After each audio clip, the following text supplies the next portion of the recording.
lấy được à? Chuyện của nhớ tiếng trên cái dâu mà lên như là có mây.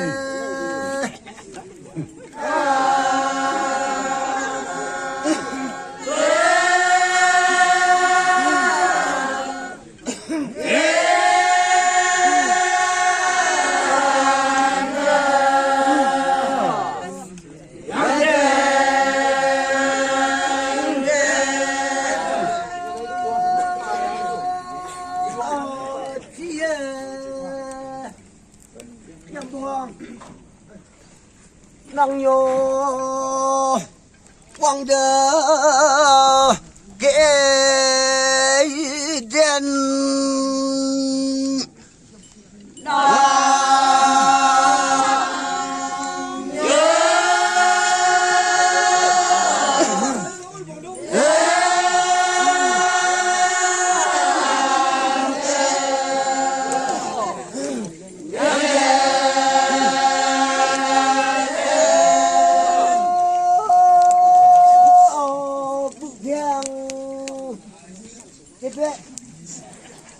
lên này thế gì về mò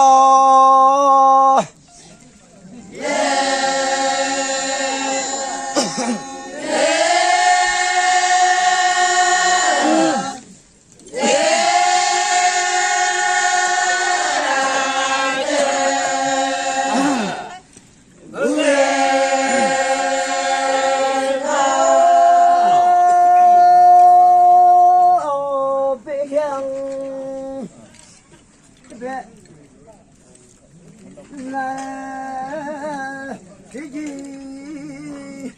bia mò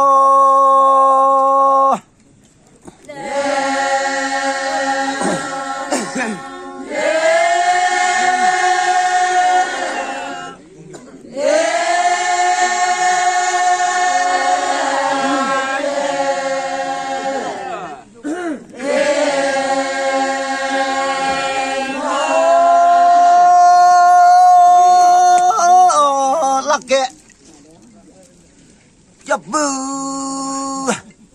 nhạ lùng uống lần thế gió kê